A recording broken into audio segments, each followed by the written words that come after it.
Hello everyone and welcome to the Zelda Mailbag for the 61st episode of the Hylian Gamescast, where you can submit your gaming questions to have us answer them if they're good enough.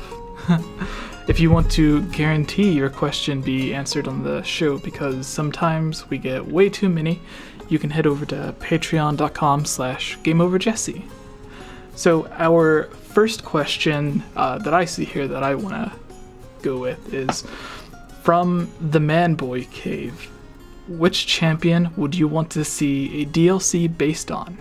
And with this, I say I want Urbosa, because she's not my favorite champion, but in terms of lore or story, I think she would have the most potential, because you could have a story dynamic similar to what was her name? Who is the Gerudo from Ocarina of Time? Nabooru. Yeah. Nabooru. Yes. Yes. So you could have a similar dynamic that Nabooru and Ganondorf had, to where she was like the leader, the female leader of the Gerudo, but she was against the king of the Gerudo. And with Urbosa, there was a similar statement that she had, to where she mentioned like all of the evil stuff that Ganon has done, and the stories of how he once took on the form of a Gerudo. So if you had a story based off of him or her, I think you could explore that dynamic a bit. Yeah, what about you guys? If you don't mind me going first, I agree with you. I would love to see a campaign centered around Urbosa, especially because, you know, the Gerudo are kind of one of the more mysterious races in Hyrule. We don't know as much as we want to know about them. Mm-hmm. So I think just having a campaign centered around like Urbosa's backstory and possibly dive more into the mysteries of the Gerudo, you know, maybe explain the whole 7 heroines thing with the mysterious 8th heroine and you know, stuff like that, and maybe dive into what's, you know, how the desert changed over the years, especially with like the buried Arbiter's grounds in Breath of the Wild. Like, you know, why is that place just gone now? So yeah, I agree with you. I'd like to see a campaign on Urbosa. All right, and you guys? Do you have one, Ilya? I'm thinking through each of them, because I mean, I'm leaning Urbosa for similar reasons, but I want to go through each of them in my head real quick.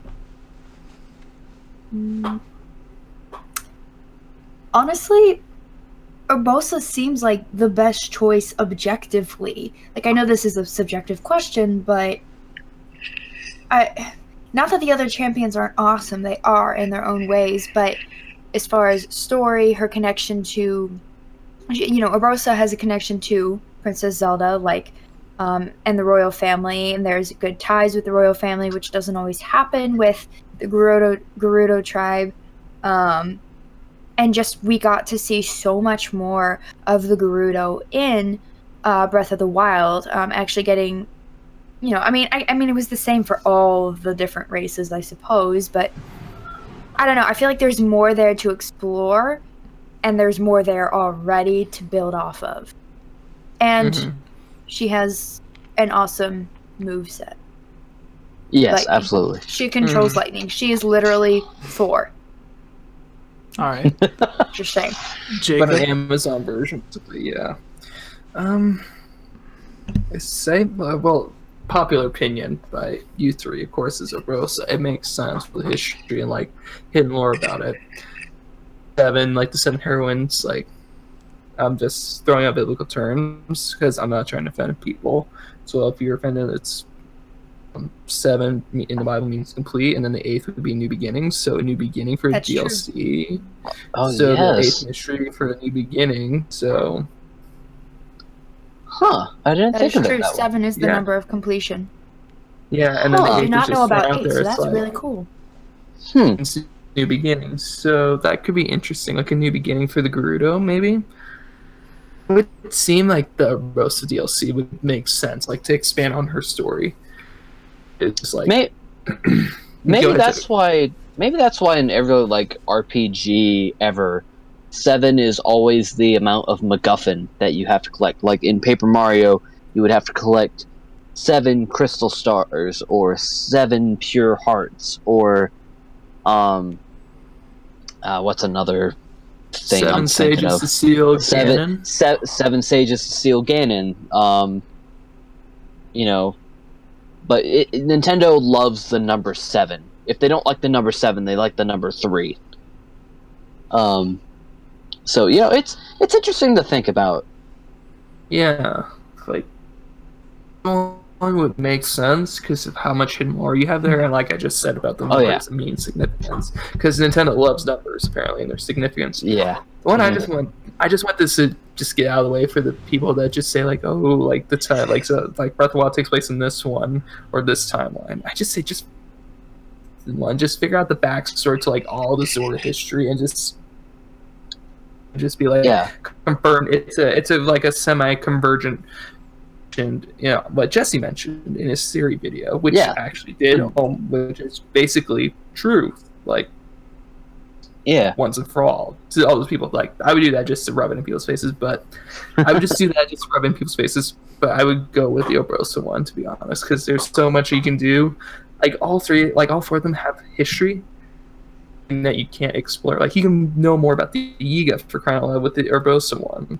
Yeah, true. Because that's what I was hoping for in the new DLC that we ended up getting, which was the bike. Yeah. Hey, the bike is awesome. Champion abilities. Hey, the bike. Don't. I'm not dissing the bike. I'm just saying that's all we got. We didn't get history of the Yiga. Cycle Zero. Yeah. I want to know more about it. And I guess, like old. I guess, like if not Urbosa, then probably Rivali, because like if this takes place if the definitive placement for this timeline, like let's say there is no convergence theory, which I'm not saying that there isn't, but let's just say for now that there isn't. You know, if this does take place after like Twilight Princess or stuff like that, you know, I would like to get kind of an explanation as to where the Rito came from and whether or not this version of the Rito are, you know, they were made kind of the same way that the Rito and Wind Waker were made. Because, you know, technically, they're 2 different types of Rito. Like, you know what I mean? Yeah, at this point. Because the Rito and the Wind Waker were humanoid than bird. And, you know, the ones in Breath of the Wild, they're just straight up birds. Yeah, they needed the dragon to fly as well. Yeah. Alright, who wants to get the second question? Does anyone have one picked out? You can also go to the Discord defined I figured we should answer Gus's question. I know, Jacob, you responded. Gus is a good one. To it. Yeah, it's a good one, and it's fitting. And then Fabled Thunder has one as well, but like those 2 are the good ones. Like those are the only 2 I've seen so far. But Gus is a good one, and so does Thunder. Yeah. So, let's go with Gus's. Who's reading them? I mean, I can read it. Yeah, I can read it. So, Gus asks, what is your most precious memory when playing Ocarina of Time for the first time? Since that was 20 years ago. Well, it released 20 years ago. It literally is. I was 3 at the time, so my first memory of the game, like my favorite memory of the game, so I can't really say my first memories because it was probably something about being scared out of my mind when my brothers went to the Shadow Temple and the well. I had legit nightmares about that. But I still love the game to this day. I would probably say my favorite memory was either one of my 2 older brothers would be playing, and my mom always joined in on the video games. It was kind of like, you know, if you can't beat them, join them. She's like, I bought the games for my kids. I might as well know what they are and make sure they're good. you know, like wholesome games, and she enjoyed learning them. So she played like Mario Kart, Mario Party, and everything. Still does. And she and I are sitting on the couch, and I just followed my mom's lead, but one of my brothers would be playing, and it didn't matter what the enemy was. If an enemy popped up, she and I would start yelling, "Kill the Stalfos!" Even if it wasn't a Stalfo, because we didn't know the difference. Nice. So that's my favorite memory of Ocarina of Time, way back when. Your brothers are fighting Ganon. Kill the Stalfos! Yeah. That is not a Stalfos. It's a pig with swords. There's a difference. I can't really remember mine. Everything's better with bacon. So I'm going to default to saying when you first become an adult. And then, like, the entire world changes. So, yeah. Like, the Gorons are missing. Lake Hylia is dried up. Zora's Domain's frozen. Castle towns, like, burned down. Yeah. Everything is, like, completely... It's intense. They had a shook. They had a shook. I was shook to my chorus. To my chorus. What Rating about- for everyone, guys. Yeah, what about you, Jacob or Tivy? Jacob, you go ahead and you go first on this one. Why not? It would have to be the same thing that Jesse said, but for personal reasons. I mean, Link is literally a kid, like in the book, in the official guide, which I don't have anymore because I lost it, which is sad. I'm gonna move. Like you're just a 10-year-old kid, and you just basically are doing something, just trying to help out the princess, and then you pull out a sword and destruction on Hyrule, and you're an adult now. It's like, and then the old man says like, "Go fix it." For me personally, it's you're like, what? What? I'm a 10-year-old. I don't know about stuff I should know about, but the personal reason why I chose this is because he had to grow up. Basically, he went from a 10-year-old, and now you're like saying, "Hey, now you're an adult." Like I had a loss in the family. I had to grow up basically, and it basically like. I can relate to that moment where you're just a normal kid, and then bam, something bad happens, and a snap, and then snap, and yeah, I just would say that just because of that personal reason.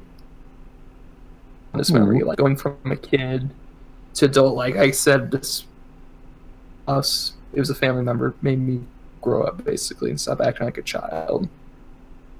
It's not a bad thing, but it helped me out a lot, to be honest, and that's a fond memory of mine. Like even though it's bad, it was also a good thing in a certain way. Maybe. I don't know how I'm gonna follow that one up. Pressure. It's not a competition, man. I'm just saying, like that. It's a fond memory for me. Yeah. It's a good but bad memory at the same time, but it's mostly good because there's more. Yeah. Of that memory. I guess like my first time playing Ocarina of Time, I was just blown away when I walked into the Deku Tree for the first time, because like like you enter and you have the camera slowly pan down and circle throughout the tree trunk, and the music is like this creepy sort of kind of thing, and you can tell immediately that this is a holy place that has been dying for what seems like forever. Like this is how you establish atmosphere in a video game, you know? And like he does have a point. Like that part right there just kind of blew me away. It was like, oh my gosh. The game turned up it is like I'm acting with atmosphere, like it's kind of, you know, as like kid friendly as the Zelda series is, I like its different approach to tone, because it can get kind of it can get very serious and kind of depressing at points. Like do I even need to mention like Dead Hand or Bongo Bongo? Like that is creepy. That is nightmare fuel. And he looks like Jello in the 3DS version. And, like, they Yeah. dumbed him talking down. about- Yeah. Like, I just love It's Ocarina dead of hand. Time's atmosphere. Yes. And Oh, the Deku Tree the was... Manboy Cave gave a $10 donation saying, "Happy Ooh. Thanksgiving, guys. Thanks for all the work and content you guys Thank you. produce. You've got something special started here. Thank you." Aw, thank you. Yes. Thank you. Thanks, man. Finish up what you were saying, Tivy. Yeah, just so I can wrap up a little bit, you know, it was that moment in the Deku Tree, just seeing seeing and kind of feeling the atmosphere in the Deku Tree, just kind of, you know, just kind of motivated me to keep going with it. And, you know, I think kind of the atmosphere is one of the reasons why Ocarina of Time is such a good game. Is, you know, the atmosphere that it sets kind of helps hype it up again a little bit. I get, like, you know what I mean? Yeah. Yeah. I think what you're trying to say is, like, yeah, it made it, like, Yeah. it is today, like, It made point the of, like, what yeah. Zelda game should be. Yes. but Yes. better. It made the experience playing the game a lot better. It was more than just solving puzzles and beating a boss to get to an end. It put you in the game. You were engrossed in the adventure. Yeah. Mm-hmm. It was Yeah. real good.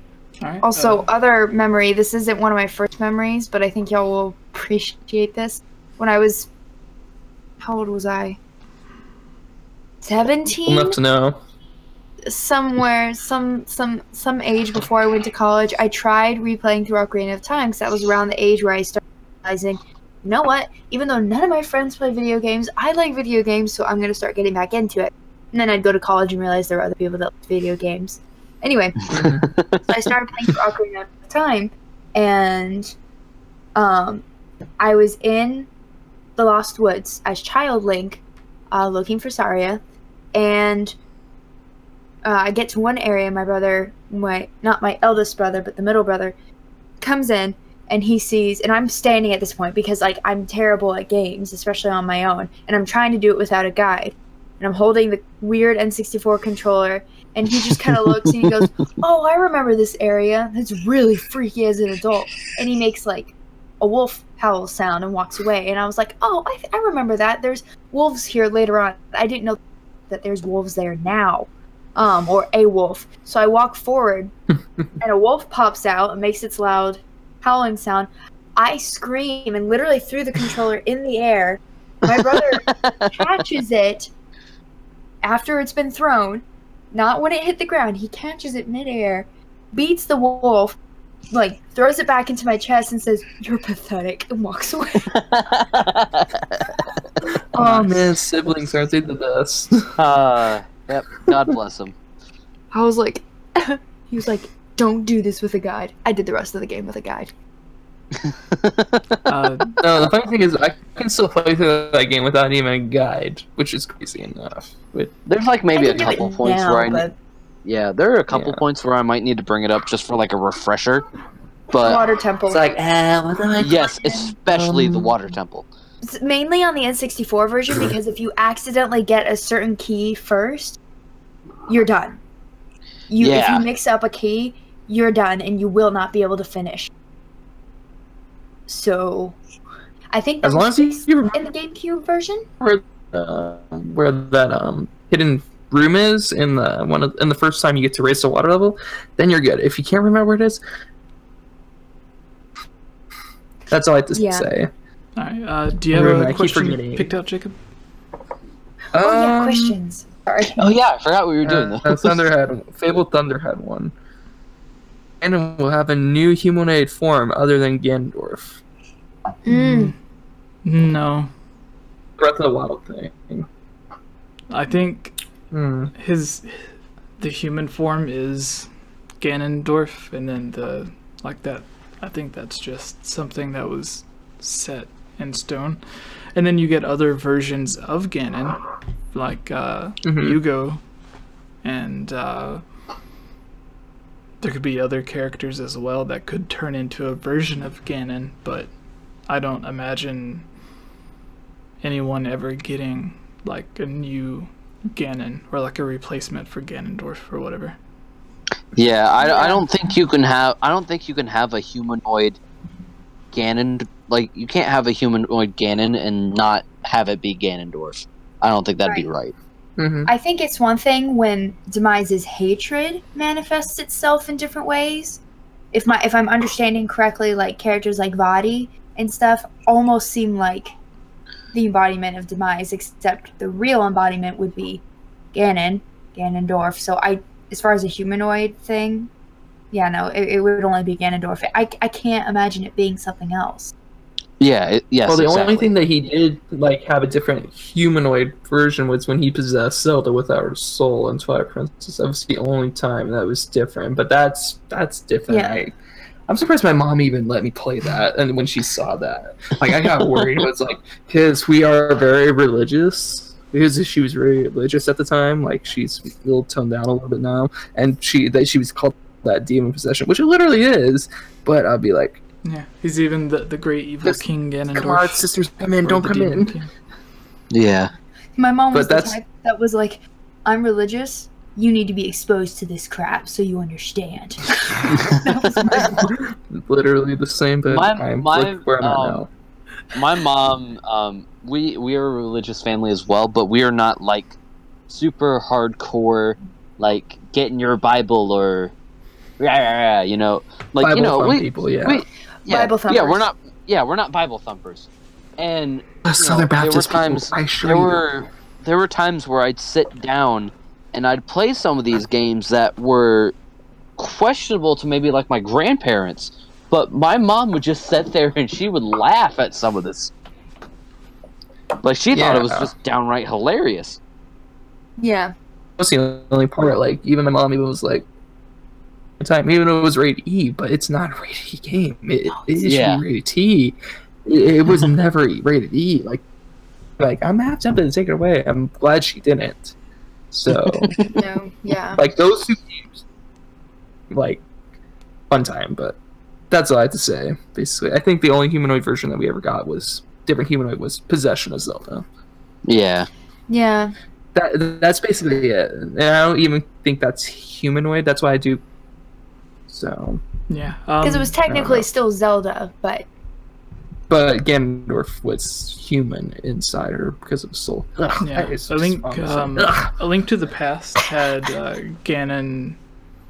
He was trapped in the Dark World, but he was able to like get some of his magic outside into Hyrule to take on like a different form, and that's where like Aghnahim and like some other forms come from. So, yeah. But yeah, Tevi, do you have our final question? You know, as much as I don't want to do it, I think I kind of have to. This question comes from DJ Danny D88. What feature do you not want to be added or included into Super Smash Bros. Ultimate? And you know, you kind of think about it, and okay, so I'm not sure. All right, for me, they have the maps where they brought back the older maps, and they said they tried to keep them as close to the original as possible. I would have rather seen them updated, because I've played the original so much, and now whenever I go back to play the original Super Smash Bros. On Nintendo 64, it's really boring for me, because it was one of the few games on Nintendo 64 that I had, and I mostly played the game solo. So I know those maps very, very well. So I would appreciate updated versions of them to like, more detailed or adding in new stuff. But yeah. So something just popped into my head. In Smash Wii U, they had that stupid Smash Tour thing where it was like discount Mario Party, and it made like no sense. And the only thing good about that was that at the end of Smash Tour, all of your collected characters would become stocks, and you would have a match. and pretty much when you died with one character, you would become another character. And I thought that was such a good idea, and they turned that into Squad Strike for Ultimate. So so pretty much for my answer, like if there was one feature that I would not want them to bring back or introduce, don't bring back Smash Tour. I don't want to see it ever again. So what about you guys? I don't know enough about Smash. Fair enough. Board the platforms. Say board the platforms because it's bad. They could stop teasing us with amazing levels from games that we will likely not get remakes for a long time. So like the Majora's Mask stage, yeah, Great Bay looks amazing, and it just makes me want to like call Alan. I want them all on the Switch. Yes. I'm calling you out, Reggie. Give us Mother 3. Yeah, because Nintendo knows that if they put any Zelda game on the Switch, we will buy it. Yeah, they make money. And the thing with that level is easily. It's not in the style of Majora's Mask or Majora's Mask 3D. Like the art style itself is changed to what a modern Majora's Mask would look like, not just an enhanced, upscaled version. So it looks amazing. Anyways, Jacob, do you have any features that you would not? I already ranted about this earlier. Like stuff, just like don't include any more freaking anime characters for crying out loud. I'm getting tired of them, especially Fire Emblem. That's all I'm saying. I have no hate against it. Just that if you look at how many echoes we have, like how many echoes there are for Fire Emblem, and then like all the normal characters, they basically exceed the Mario characters all by one. And we have too many, and we have a lot of Mario characters. I don't mind that. But, yeah. That's just like an honorable mention. Smash Tour needs to go. Yeah. It was totally imbalanced. Yes. Like I would just play on normal against CPU or against my sisters, and like, I don't know if they worked on it with updates or not. I have no clue. They didn't. It was totally unbalanced. Like I would have like great stuff, and then all of a sudden I just get hit by like something out of the blue, and then I'd be like I would lose all my characters. So Smash Tour. And then also don't include a lot of anime characters. We don't need any waifu makers for crying out loud in the game. So if you don't mind me saying, there's one more thing I want to talk about, and I don't know if you guys have like discussed it or anything, but how weird is it for you guys to see like Breath of the Wild Link and the Great Plateau stage in a non-cell shaded art style? Oh. It almost looks the same for me. The only thing that I really noticed is that it's in 1080p now, which is a little bit of a boost from the 900p on Switch. Oh yeah. Yeah. And there's a little bit more detail in the background since they're not having to render an entire world. They just have to like render what's in that frame. Yeah. So yeah, but it looks cool, I guess. Yeah. I don't know what else to say about it. Link looks so smooth. I mean, I would say that it almost makes me think of what Twilight Princess would look like if they made the whole world brighter, like literally brighter, and more detail to it. Yeah. If they So actually pretty much remade it instead of Yeah. upscaling So it. so pretty much if they actually took the time and remade all the textures for Twilight Princess HD. Yeah, because it seems darker and sharper because it's not the cell shaded, but not like super different either from Breath of the Wild. Yeah. Yeah. I like it. Yeah, it looks pretty. All right. I like that we get to use remote bombs. Yes. Oh, yes. And I love for Link, you can shoot an arrow into the ground, and then you can go and pick that arrow back up, and you could either throw it at people, or you can use your neutral special and fire 2 arrows at somebody. I think that's so cool. Oh, nice. Ooh, double damage now. Yeah. All right. Well, do you guys have any final thoughts before we go? Happy Thanksgiving to everyone. Yeah, in the happy United States. Thanksgiving. Yes, happy Thanksgiving. All right, Jacob, if people wanted to find Yes. you, where could they give you a follow? Or... They wanted. Oh man, where could they find me? This Discord. I don't know where this Discord is. I think it's GameOverJesse. It's Discord or whatever it's called now because it's gotten so many names now, like 3 names so many times, like Daniel Stank Donut Shop for crying out Oh loud. my goodness, yes. I love that Yeah. so much. Yeah, you can find me in Jesse's at Discord. There should be a link somewhere in chat. You can find me there. I'm an admin there along with we just patrol around, interact with people as best we can. If you message us there, we are sure to get back to you.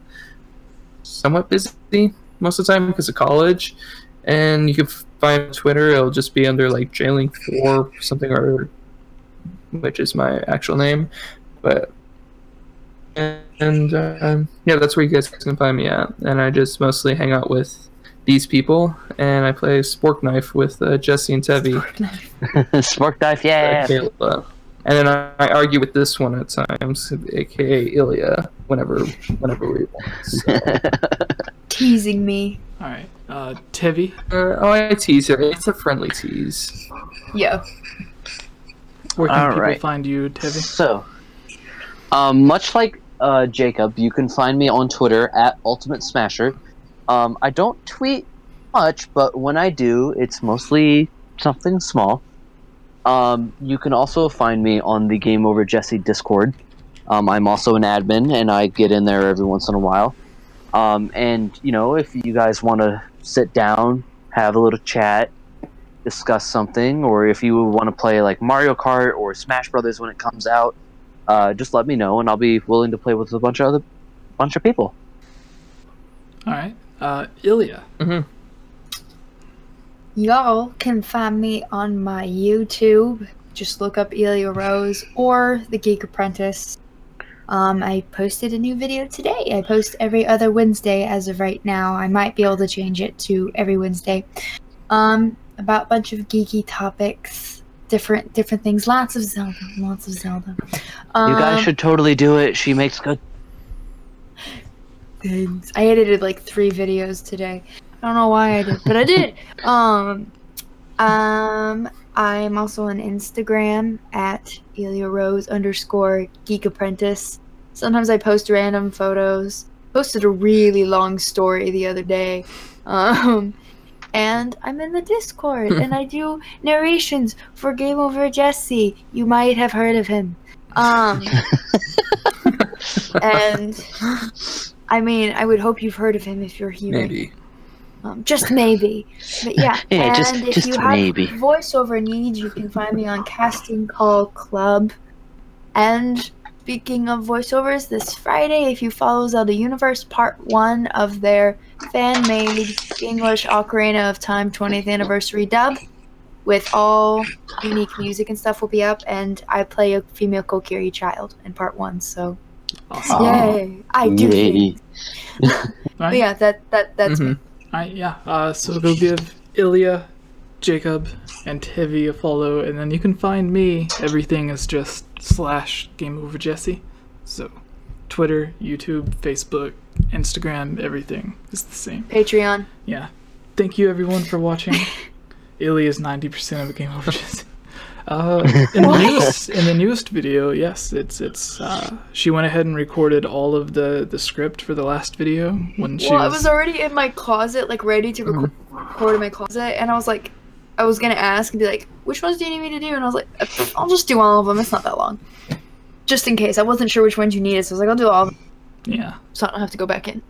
So I did like a practice edit. I don't really know what to call it, but like I do a rough edit with my voice, and then when a guest or someone else sends their voiceover, I'll just replace my voice with their voice, and then you can just like, usually there's not much of a difference between one person's reading and another person's reading, like it comes out to about the same Yeah. length, so it's very easy to like just get the video edited and then throw in the voiceovers. So I just replaced almost all of my voiceovers with hers.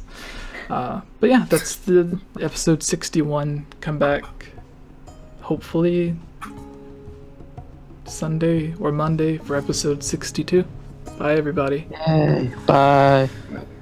Hey everyone, it's me again, Elia Rose. I just wanted to say thank you so much for watching this video. And you know what? If you're a fan of videos like this, you should totally subscribe and give this video a like and comment below to let us know what type of videos you would like to see us create in the future.